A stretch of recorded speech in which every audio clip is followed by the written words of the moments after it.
Malaysia সরকারের গণপূর্ত বিভাগের চাকরি নিয়ে কুয়ালালামপুর এসেছিলেন প্রকৌশলী শফিকুল হাফিজ।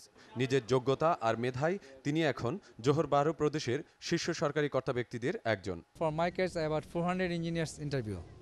So I came one of the 8 engineers. That is 1974. And I worked here 9 years for that organization. And everybody, later on there are few people came. But I'm the only person who stayed back. Actually, normally you cannot stay back more than 8 years, 9 years.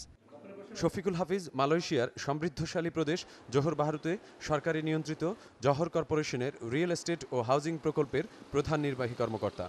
এছাড়া মালয়েশিয়ার pan Pacific hotel চেইনের chairman এবং বিভিন্ন সংস্থা প্রধানের দায়িত্বও পালন করছেন তিনি। 3 দশক ধরে মালয়েশিয়ার অবকাঠামো উন্নয়নে গুরুত্বপূর্ণ ভূমিকা রাখছেন শফিকুল হাফিজ। 1983 সালে যোগ দেওয়ার পর তিনি জোহর বাহারুতে আবাসন ব্যবস্থা পাল্টে দিয়েছেন। অথচ 32 বছর ধরে মালয়েশিয়ায় থেকেও সেদেশের নাগরিকত্ব নেয়ার কোনো ইচ্ছে নেই তার। বরং প্রবাসী থেকেও তার ভালোবাসার অনেকটা জুড়ে আছে Bangladesh.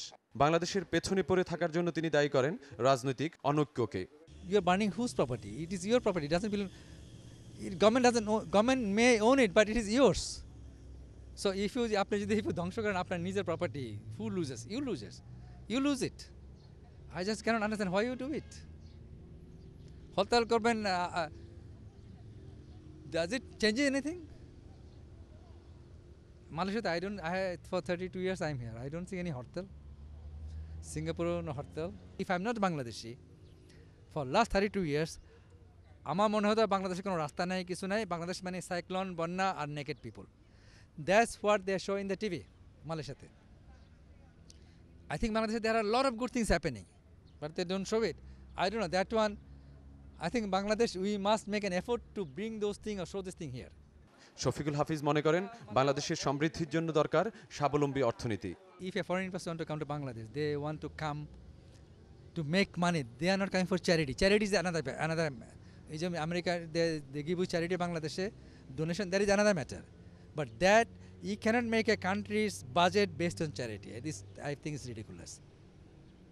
You have to have your own money or investor money.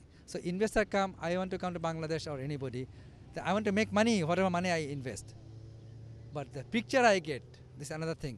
Bangladesh, the picture you get, Bangladesh, Jayana, don't go there, hartal and মারামারি, you will be scared of your life. Sohel Mahmud, RTV, Dhaka.